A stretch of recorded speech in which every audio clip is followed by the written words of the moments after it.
You are listening to Viewpoints from PlaceCloud. Cultural researchers tell stories of places from around the world.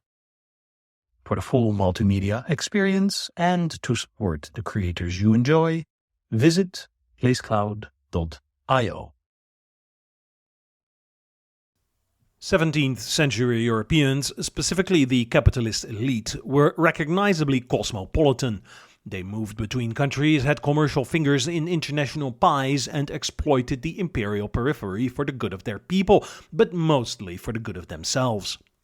With Spanish control of the Netherlands on the wane in the early 1600s, the northern Netherlands had wrestled de facto independence from their former overlords before their southern counterparts, and realized that in order to have a chance at survival in the dog-eat-dog world that was taking shape, they needed to meaningfully become players on the international stage. Dutch merchants, which had moved from Antwerp to the free northern provinces, took their business with them, while Jews were expelled from the Iberian Union, plenty moving to the northern Netherlands. Dutch trade with particularly the Portuguese colony of Brazil flourished, and so the Spanish king figured it wise to ban the Dutch from trading with the future land of Samba. This literally meant war. On the other side of the world, in East Asia, the Dutch, through the East India Company, had started to make meaningful inroads into exploitation and trade, jostling for influence and control with the Brits, the Spanish, and the Portuguese, and figured that, in the West, they would be able to do something similar. The Dutch East India Company was established in 1602, the Western counterpart in 1621. For a variety of reasons, the Dutch West India Company wasn't nearly as successful as its eastern counterpart, though it wasn't for lack of trying. Starting off with not much more sophisticated than piracy, if quite successful, the Dutch eventually controlled a strategic part of northeastern Brazil from 1630 to 1654, which included a period under Governor-General Maurice de Nassau, which by some even today is still considered a kind of golden age. What perhaps makes that period relatable to a surprisingly large number of people is that this age of empires, but particularly the Dutch as well as the English expansion, was very much recognizably capitalist in nature. Exploitation of natural resources and people in the periphery were essential to the financial success of the European colonial powers at the time. Today's capitalists would be brothers in commercial arms with their 17th century counterparts. One of these was Michiel Reinier's zoon Pauw, who, through his leadership in the Dutch West India Company, saw his influence extend into Dutch Brazil and New Netherland, the Dutch colony in what is now the United States. Pauw came from an influential family going back all the way to the 1200s, and a family of his produced a range of politicians and influential businessmen for over 700 years. Pauw himself used his connections and position of 7th Director General of the Dutch West India Company to build a fortune as well as political and commercial influence. In what is now the US, remnants of his existence are still around through the Latinized version of his name, Pavonia, the Dutch name meaning peacock. Jersey City has a library branch and avenue named after the man, and a university in New Jersey carries a peacock as its mascot because of Pauw owning and controlling land in the area when it was part of New Netherland. Pauw never set foot in the Americas, also not in Brazil, but the stunning islands of Fernando de Noronha, a few hundred kilometers off the Brazilian coast, were named after him under Dutch rule from 1635 to the Dutch capitulation in 1654. Pauw often acted as an emissary for the Dutch Republic, forging ties across Europe to secure commercial privileges and alliances, while trying to run rings around the Spanish in particular and the Iberians, the Union of Spain and Portugal, in general. The Venetians, slowly losing prominence in trade and politics, welcomed Pauw's strengthening of ties between the Dutch Republic and Venice. Venice was keen on maintaining its influence in the Mediterranean trade routes, but was facing increasing competition from northern European powers like the Dutch. Pauw's connections and influence with the Dutch merchant class made him an ideal ally.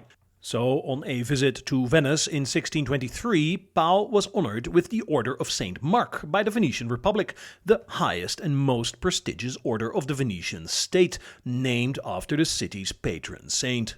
His reception of the order was both a diplomatic honor and a calculated political move by the Venetians to secure their relationship with Amsterdam's elite merchants, with Pau supporting the Venetians against King Philip III of Spain. That said, it appears that the version of the honor Pau received was not the one for the highest-ranking individuals who received the honor from the Venetian Senate. Less important recipients, like Pau, received the honor from the Doge of Venice, here at the Doge's Palace on the Piazza San Marco. Doge, incidentally, derives from the Latin for dux, leader, and like the Pope, was a position filled through a complicated voting process and appointed for life. When receiving the Venetian honor, Pau had been in office of the Director General of the Dutch West India Company for 2 years, a position he assumed at only 31 and would keep serving until 15 years later in 1636.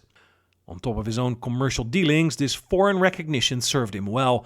By 1638, he commissioned one of the most popular architects of the period to build a canal house in Amsterdam, the first in the city to have a neck gable, probably the very type of Dutch canal house you envision when you think about Dutch canal houses.